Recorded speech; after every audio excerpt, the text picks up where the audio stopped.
और सबसे बड़ी चीज़ होती है कंसिस्टेंसी या कह लीजिए रेगुलरिटी। अगर आप कंसिस्टेंट हैं, रेगुलर हैं, तो आप 6-8 घंटे नहीं भी पढ़ पा रहे हैं, 4-5 घंटे भी पढ़ रहे हैं, तो डेफिनेटली आपको रिजल्ट मिलेगा अगर आप डिसिप्लिन्ड हैं। जय हिंद दोस्तों। दोस्त, अगर आप 12th पास हो और आपका एम एक सरकारी नौकरी लेना है, तो एसएससी आपके लिए बहुत बड़ा मौका है। पर दिक्कत क्या है कि हम लोगों को कहने में या इधर-उधर से देखने में तैयारी तो शुरू कर देते हैं, पर हमको कोई ख़ास आइडिया नहीं होता कि कहाँ से शुरू करें, कितना पढ़ें, या क्या सही होगा, क्या गलत होगा। अब होता क्या है, हम तैयारी तो शुरू कर देते हैं, पर 2-3 महीने, 4 महीने, 5 महीने, 6 महीने बाद हमारा मोरल डाउन होने लगता है और फिर हमको नहीं पता होता क्या चल रहा है और हम सब छोड़-छाड़ देते हैं। तो इस वीडियो में मैं आप लोगों को एसएससी का रोड मैप बताऊंगा कि कैसे आप कहाँ से शुरू कर सकते हैं और कैसे कैसे करके आप आखिरी तक फाइनल सिलेक्शन तक जा सकते हैं। मैं ऑलरेडी इससे फाइनल सिलेक्टेड हूँ सीजीएल 2021 बैच से, और आज लगभग 2 से 2.5 साल हो गए मुझे इस डिपार्टमेंट में काम करते हुए। तो मैं आपको प्रैक्टिकल चीज़ें और जो आपके काम की चीज़ें हैं बस उसमें बताऊँगा। तो यार सबसे पहले तो ये है कि हमें ये समझना होगा कि एसएससी है क्या। एसएससी को समझना होगा कि एसएससी है क्या चीज़ तैयारी करने से पहले। एसएससी का full form staff selection commission होता है, आजकल हर कोई जान रहा है। तो इस एग्ज़ाम से आपको भारत सरकार के डिफरेंट डिपार्टमेंट्स में ग्रुप बी और नॉन गेस्टेड और ग्रुप बी गेस्टेड तक की पोस्ट मिलती है। इसके अंदर जो एग्जामिनेशन होते हैं वो SSC CGL, MTS, CHSL, SSC GD, SSC CPO, तो डिफरेंट एग्ज़ाम्स गवर्नमेंट इसमें कंडक्ट कराती है। और अगर आप सीरियस हो पढ़ाई को लेकर या इस एग्ज़ाम को लेकर, तो सबसे पहली चीज़ है एग्ज़ाम को समझना और उसके अकॉर्डिंग काम करना। तो सबसे बड़ी गलती क्या होती है कि लोग बुक्स खरीद लेते हैं सबसे पहले, या कोई कोर्स खरीद लेते हैं बिना एग्ज़ाम को समझे और जाने, और बस पढ़ना शुरू कर देते हैं। तो इस डिपार्टमेंट में, या कह लो जो एसएससी एग्ज़ाम कराती है, उसमें लगभग सभी एग्ज़ाम्स में मैथ्स, इंग्लिश, रीजनिंग और जीएस आती है। अपने आप में सारे सब्जेक्ट्स बहुत ही इंपॉर्टेंट और अपनी वैल्यू रखते हैं। टियर 1 और टियर 2 बेस्ड एग्जामिनेशन होता है, जिसमें एसएससी सीजीएल और सीएचएसएल में तो टियर 1 और टियर 1 को तो क्वालिफाई कर दिया है, बाकी टियर 2 के ही मार्क्स पे आपको फाइनल सिलेक्शन मिलता है। यहाँ पर स्पीड, एक्यूरेसी, सारी चीज़ें इंपॉर्टेंट हैं इस एग्ज़ाम में। तो आपको ये समझना होगा कि एसएससी में नॉलेज से ज़्यादा टाइम मैनेजमेंट का गेम होता है। थर्ड चीज़ क्या है कि सब्जेक्ट वाइज स्ट्रेटजी हमारी क्या होनी चाहिए, चाहे वो मैथ्स हो, इंग्लिश हो, रीजनिंग हो, जीएस हो। अगर आप बिगिनर हैं तो आपके लिए सारे सब्जेक्ट इंपॉर्टेंट हैं। सबसे पहला तो आपका काम है सब्जेक्ट को सीखना। तो टाइम दीजिए सभी सब्जेक्ट्स को बराबर, और जहाँ से भी जैसे भी सोर्स से पढ़ रहे हैं, डजेंट मैटर टीचर्स।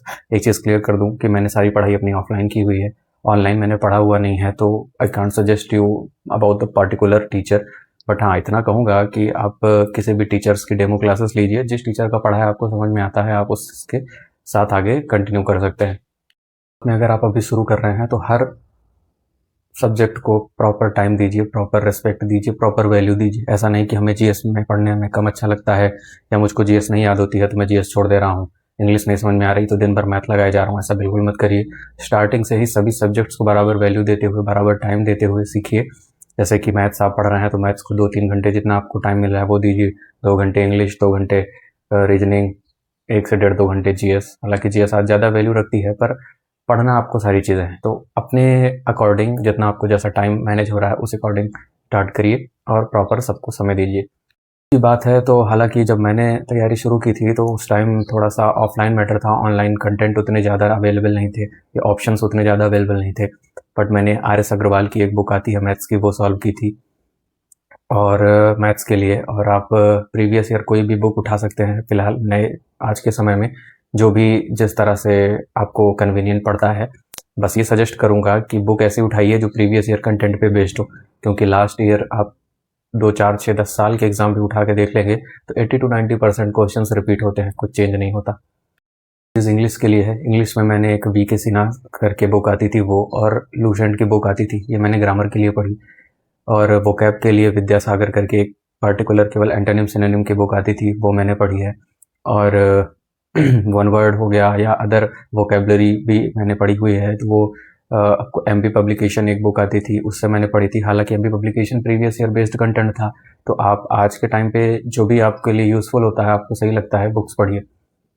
जीएस आप टोटली बेस्ड हो जाइए प्रीवियस ईयर, और जो आपके फिक्स्ड टॉपिक हैं जैसे आपके हिस्ट्री, इकोनॉमी, पॉलिटी, है ना, ज्योग्राफी, ये ऐसे सब्जेक्ट्स हैं जिनको आप पढ़ के अपनी कमांड बना सकते हैं। बट मैं आज देखता हूँ आज लोग क्या करते हैं, स्ट्रेटेजी के पढ़ने भागते हैं।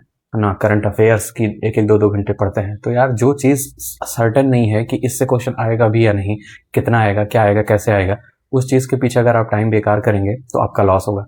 इसलिए जो आपके फिक्स्ड सब्जेक्ट आते हैं 100% उसमें क्वेश्चन आने वाले हैं, उस पे कमांड बनाइए, पहले उसको अच्छे से तैयार करिए। नहीं, रीजनिंग क्या है, प्रैक्टिस का गेम है। हालांकि सारे सब्जेक्ट्स प्रैक्टिस ही हैं, बट रीजनिंग में क्या है, टू द पॉइंट रूल्स हैं, टू द पॉइंट एक सिस्टम है, आप उनको सीखेंगे और उन पे जितना ज़्यादा क्वेश्चंस लगाएंगे उतना वो आपका स्ट्रांग होगा आपकी।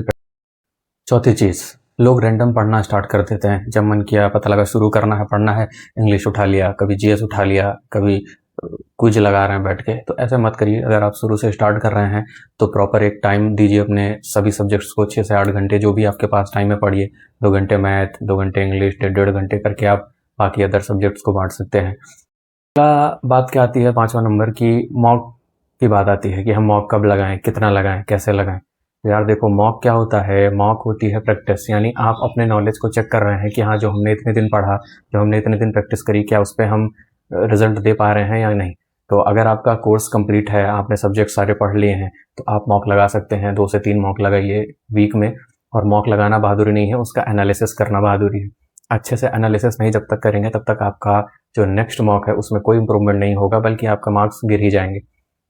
अगली बात आती है कि स्टडी को अपने फेज वाइज डिवाइड करो। यानी 0 to 3 मंथ, 4 मंथ में आप बेसिक रिविजन्स, बेसिक चीज़ों को सीख रहे हैं। 3 to 6 मंथ में आप लगभग अपना कोर्स कंप्लीट कर ले जा रहे हैं। और उसके बाद जब आपका एक बार कोर्स कंप्लीट हो गया है तो आपकी अपनी प्रैक्टिस, अपना मेहनत है कि आप कितना ज़्यादा किस सब्जेक्ट को टाइम दे देते हैं, अपनी गलतियों को सुधार लेते हैं, उतना जल्दी आपका सिलेक्शन होता है ना लोग। अगली चीज़ क्या है, कॉमन मिस्टेक्स, जो लगभग स्टार्टिंग में हर बच्चा करता है अगर उसमें डिसिप्लिन नहीं है तो। क्या करते हैं हम, हर 2-3 महीने या 1 महीने पढ़ाई के बाद कहीं नई जगह से कुछ नया सोर्स पा जाते हैं, नई किताब खरीद डालते हैं कि यार आज हम ये किताब खरीदेंगे, है ना, या फिर नया कोर्स खरीद डालेंगे। अब ये टीचर मस्त पढ़ा रहे हैं, इनका टीचर का सिलेबस ले लेंगे या कोर्स ले लेंगे। तो ये सब मत करिए। एक फिक्स्ड, मैंने जैसे कहा कि एक प्रॉपर रूटीन के साथ चलिए, प्रॉपर डिसिप्लिन के साथ चलिए। और सबसे बड़ी चीज़ होती है कंसिस्टेंसी, या कह लीजिए रेगुलरिटी। अगर आप कंसिस्टेंट हैं, रेगुलर हैं, तो आप 6-8 घंटे नहीं भी पढ़ पा रहे हैं, 4-5 घंटे भी पढ़ रहे हैं, तो डेफिनेटली आपको रिजल्ट मिलेगा अगर आप डिसिप्लिन हैं, कंसिस्टेंट हैं। और अगर आप ऐसे कूद कूद के पढ़ाई कर रहे हैं कि 2-3 महीने मजा आया पढ़ा, अब हमें सब्जेक्ट समझ में नहीं आ रहा, अब हम बैंकिंग की तैयारी करेंगे, अब ये भी समझ में नहीं आ रहा, अब हम रेलवे की तैयारी करेंगे, तो इससे भी कोई फ़ायदा नहीं मिलेगा। आपकी मेहनत, आपकी पढ़ाई सब बेकार जाएगी। आप एक मिडिल क्लास फैमिली से हो तो आपके लिए एसएससी सिर्फ जॉब नहीं है, आपका जीवन सुधर सकता है।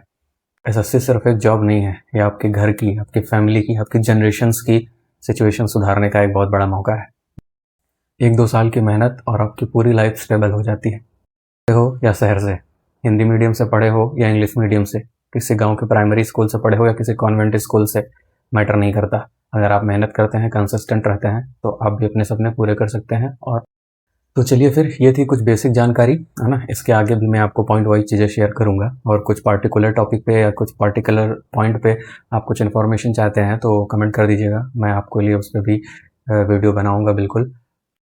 तो चैनल को सब्सक्राइब कर लीजिएगा ना, जिससे आपको अगली वीडियोस मिलती रहे, क्योंकि यहाँ बात प्रैक्टिकल की होगी, बहुत बड़ी बड़ी मोटिवेशंस और हवाबाजी की नहीं। चलिए मिलते हैं बहुत जल्द एक नई वीडियो के साथ ना। जो भी आपके पॉइंट्स होंगे या जो भी आपकी क्वेरीज होगी, कमेंट बॉक्स में कमेंट कर दीजिएगा, ठीक है। चलिए मिलते हैं बहुत जल्द। जय हिंद।